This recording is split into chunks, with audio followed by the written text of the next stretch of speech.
Good morning, everybody. Good morning, Bangalore. Namaskaram. It's a privilege being here.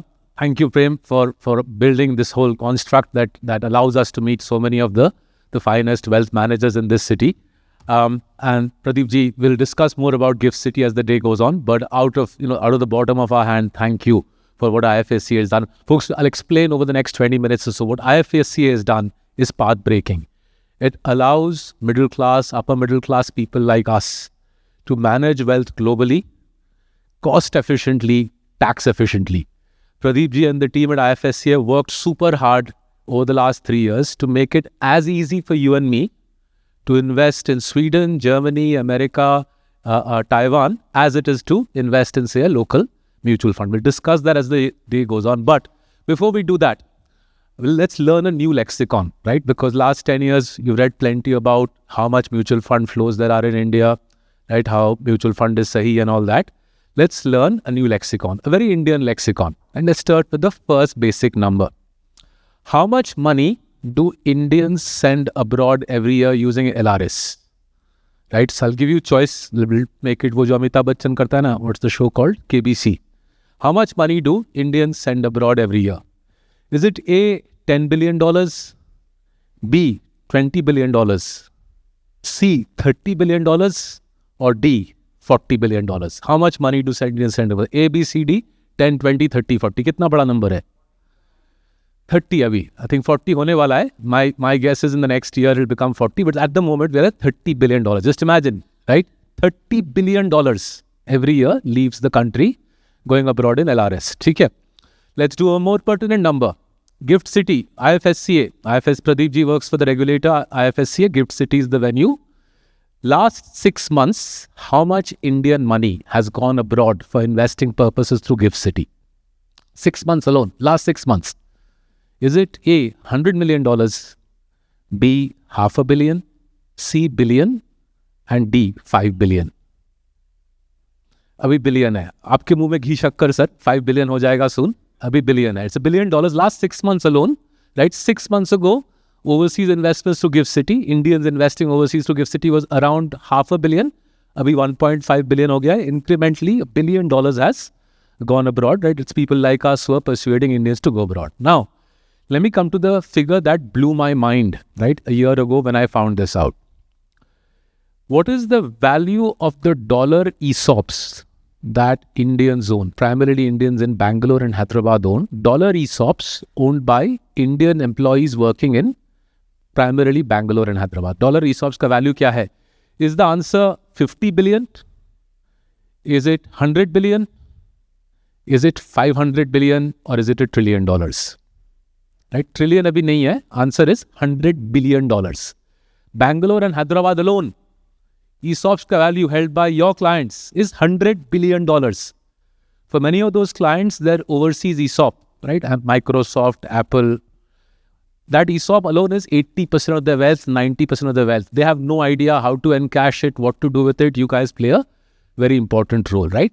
So there's plenty of such statistics that will emerge over the course of the day. The point I was trying to begin with is there's a wave of money, Indian money, hardworking Indian people's money, your clients' money leaving the country. As per the RBI's diktat, local mutual funds can't take that money anymore. 7 billion cap has been hit, right? Unless the regulator relents, and I have no reason to believe the regulator will relent, that money will still want to go abroad. It'll go abroad through Gift City, right? That's the crux of what we're going to discuss, right? So as I was flying to Bangalore this morning, right, I was thinking, had Marcellus not sponsored the event, right? Had we not sponsored the event, I was thinking, would Prem have invited me to speak at this event, right? I wish she had, but I was asking myself, right? I always like to ask myself, where do I stand in the world? So I was saying, would Prem invite me? I studied abroad, as Prem mentioned, but hey, that's not enough of a qualification. My son studies abroad. I think next year, 2 years hence, my daughter will also go to study abroad. But even that's not enough of a qualification, right? Then I started thinking, would Prem invite me? Then I said, I was flying to Bangalore in an Air India ka plane. The plane is imported, right? Every part on the plane is imported. The crude oil inside the plane is imported. I looked at the in-flight magazine. वो भी imported है. Air India का in-flight magazine I realized is created in Budapest, right? सोचिए, the world is so integrated now. Air India's in-flight magazine, you're welcome to check it next time, is made in Budapest or written in Budapest, right? Then the khane ka tray arrived, right? I fly economy class, but you still get a small food tray. The yogurt in that was Danone. Danone का yogurt था. Danone French company है, right? उसमें जो jam था, Druk का था. Druk is Bhutan का company, right? So I think the anda was Indian. I think the anda was Indian, but let's hope the anda stays Indian. And I think the bread was Britannia ka bread.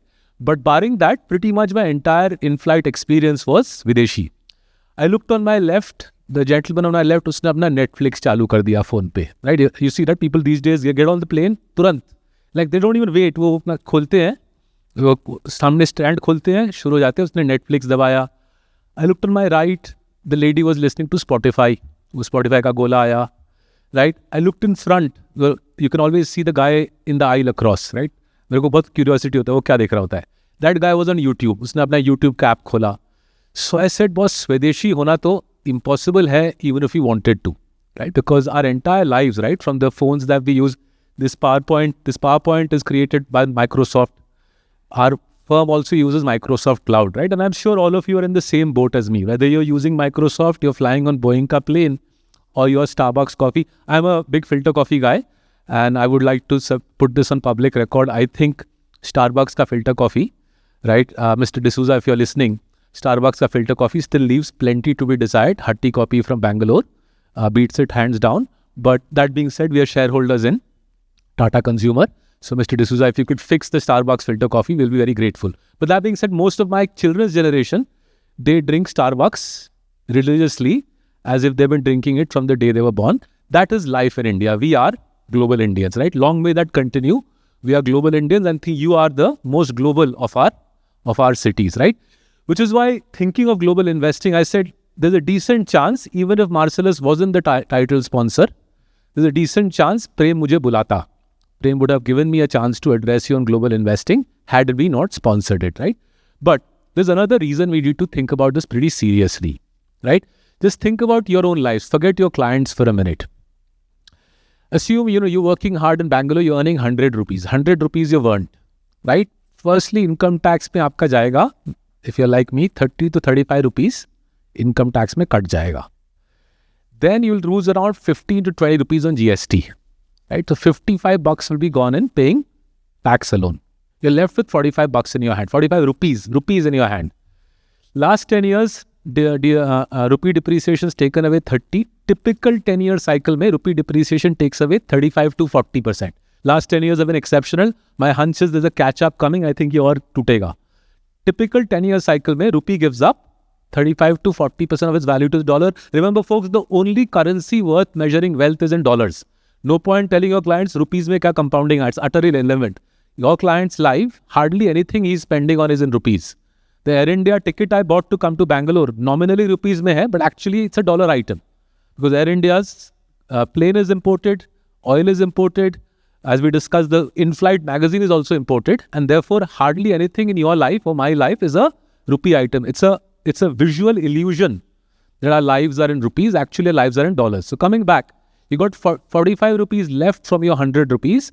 Rupee depreciation will take away around 15 bucks out of that. You're only left with 30 rupees out of every 100 rupees you earn, right? And with that 30 rupees, you have to finance your day-to-day living, your bachcha ka education, and your retirement. It's a big ask. And that's why we need to think through global investing very carefully, because out of every 100 rupees your clients are earning, they only have 30 rupees to work with, right? Remember, the dollar is the item, the dollar is the currency in which they're spending. Rupee spending is a illusion, right? This slide projector ka jo clicker hai, ye bhi imported hai. I'm pretty sure the screen is also imported. There's hardly anything in this room which is Indian, and therefore look through the currency illusion, realize that the spending in dollars, and ask your clients to think about how much are they actually earning in dollars, net of tax, net of depreciation. The answer is actually very little, and that money has to be invested very wisely, right? Now let's move away from day-to-day spending to the big goals in life, right? For most parents in this city, education will be a big goal. I did some research last night. I was stunned. The state which sends the most Indians to study abroad is not your state. It's the state next door. So Andhra or Telangana sends the most people to study abroad. You guys are number 2. Every year from your state, I suspect primarily from Bangalore, maybe a little bit of Mysore, every year 30,000 bachas go abroad to study, right? Bangalore alone has 70 international schools, right? International Baccalaureate, IGCSE wala schools. Assuming 200 bachas, 200 kids per school, 14,000 kids are studying from the age of 5 till age 18, geared, trained to be sent abroad, right? So you've got a big installed base of people, right? International school fees tend to be around 10 lakhs a year. If people are paying 10 lakhs a year for their kids to study in a foreign syllabus, they're hardly going to be sending them to a local college. They're all going to end up in universities in the Western world, right? So overseas education is a big ticket item. I know because I'm financing my son's overseas education. Between my 2 kids, I'll end up spending the best part of $1 million, right? It breaks my heart to tell you this, but that's the amount of money 2 kids going abroad to study effectively budgeted $1 million, 8-9 crore rupees, right? I'm sure many of your clients are in the same boat, right? Vacations, right? I don't know if it's happening here in Bombay. Most of my colleagues don't vacation in India, right? Even the junior people in my office, they go to Thailand on holiday. They tell me it's cheaper to go to Thailand than to Goa. I wouldn't know because I have not been on a holiday recently. But apparently it's cheaper to go to holiday in Thailand than to Goa. And from what I've seen in the people in my building in Bombay, going to Dubai, going to Europe is now like going to, say, Delhi, right? बात पे लोग Dubai चले जाते हैं, right? They go in the morning. Sometimes some fellows go in the morning, Indigo में जाते हैं, or maybe not Indigo anymore, right? They go in the morning and शाम को वापस आ जाते हैं. So I said, what did you do in Dubai? नहीं यार, shopping, essential shopping था. The local shopping mall is increasingly empty, by the way, right? In Bombay, the local shopping mall is empty, but my neighbors are doing shopping trips to Dubai, right? That's the level at which India is now operating, right? Entertainment technology we discussed, right? But if you think about the totality of your kharcha, in my case, if I look at my life, other than our retirement planning, sending kids abroad to study was a big item. It was a dollar item. And actually 5 years ago, that's what led to the creation of Global Compounders. We created a global fund initially because I realized to send kids abroad to study, investing in local mutual funds is not going to cut it, right? If you take the dollarized return of local mutual funds, it simply is not enough to send your kids abroad to study. We'll show you some numbers in a minute, right? Investing in Desi mutual funds, dealing with the rupee depreciation, weak EPS compounding in our country, it's not going to be able to finance global education. That's why we started Global Compounders. But as we've lived through this journey over the last 3 years, investing around 400 crores of Indian money abroad, we've realized beyond education, there are other powerful use cases, right? So, solution kya hai? So when we were trying to think this through as to how to explain this to Indian people to invest abroad, right? Initially, first 2 years, we faced a lot of opposition. We would tell Indians invest abroad. They had been brainwashed so comprehensively. They said, "Nahi boss, yahin pe dalna hai." And then something very interesting happened. You guys won the IPL, right? And we studied your IPL success very closely, right? I'm a big Virat Kohli fan. I grew up in Delhi like him, so I'm a big Virat Kohli fan. But much as I would love to tell you that RCB won IPL because of Virat Kohli, I'm sure you guys will realize that's not quite the case, right? For that entire era when RCB was a Kohli-dominated star culture, RCB was an attractive team to watch, but not a successful team. RCB's success came from bringing in 4 very effective foreigners. Out of 11 players, every IPL team out of 11 players is allowed to have 4 foreigners, right? And remember, IPL is run by very patriotic Indian promoters, right? It's not as if IPL is run by some foreign companies. IPL is run by patriotic Indian promoters. They realize that if we bring in the world's best talent, each IPL team, 11 players में से 4 foreign बना देते हैं. And if those 4 foreigners are effective, it creates a champion franchise. So for you guys, Josh Hazelwood was a star turn, right? Uska 4 over, the opposition couldn't score, right? Josh Hazelwood is a champion bowler, but credit to the RCB management for realizing that Josh Hazelwood jams 4 out of 20 overs, 4 is taken care of, right? Phil Salt as an opener was a revelation, right?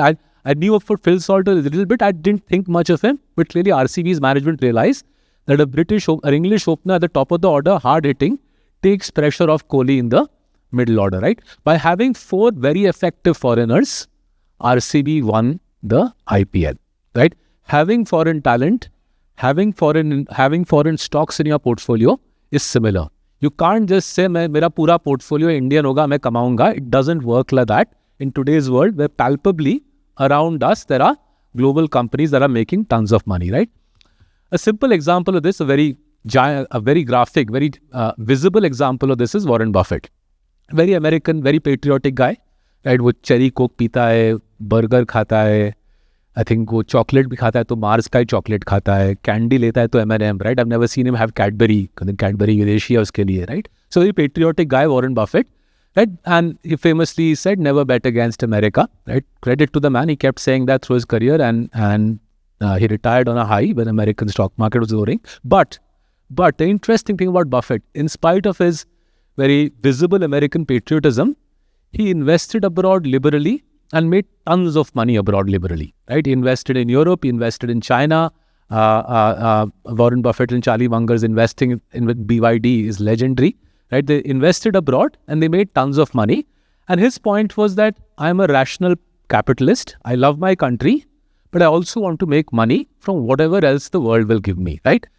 The beautiful thing about what's happened in India in the last 3 years, which is why I started by saluting IFSC and Pradeep ji, India has made it possible for us to do Buffettgiri sitting in Mumbai, sitting in Bangalore, right? Much like America in Buffett's heyday, India has now made it possible for us to invest abroad at low cost and make money, right? So let's look at some basic numbers. As I was telling you, the data is devastating. This is S&P 500. America has left us behind in the last decade or so, 15% dollar versus $10. But over the last 2 decades, India and America are the only large markets to give you double-digit dollar compounding, right? Double-digit dollar compounding, only 2 large markets, India and America. Taiwan is there, but Taiwan is one company. It's called TSMC, and TSMC effectively is part of America, though formally, geographically, it's in Taiwan, right? Now, very interesting finding in finance. Suppose over the last 20 years, your clients had done 50-50. Half their money in half their money in Nifty 50, half their money in S&P 500. NASDAQ is even faster, so that's why we didn't use it. So 50-50, India and America, the result will be higher than either market, right? So both India and America have given around 14.2, 14.3% over the last 20 years, but a 50-50 portfolio will make more money than either market. ऐसा क्यों? Why is this? It's because of a man called Harry Markowitz. So Harry Markowitz in 1952 wrote a paper for which he got a Nobel Prize in 1990. What Markowitz said, for which he deserved the Nobel Prize, is if you invest in 2 markets, say India is 14%, America is 15%, assume you go 50-50. If you keep doing 50-50 each year, your return will not be mathematical average of 14 and 15. Your return will be the higher of the 2 markets. Why? Because every year as you average 50-50, you're buying more of the cheaper market, you're selling down the more expensive market, right? It's one of the most breathtaking findings in finance. Something as simple as this. Choose 2 markets with low correlation, India and America, 50-50. If you do that every year, you'll get the higher return of the 2 markets. Second row, dekhiye, you'll get the lower risk of the 2 markets. Your return goes up, your risk comes down, therefore your return divided by risk goes up. That's called the free lunch in finance. And Harry Markowitz deserved that Nobel Prize in finance for this profound finding, right? If you ever doubt global compounding, keep coming back to this. It's as simple as this.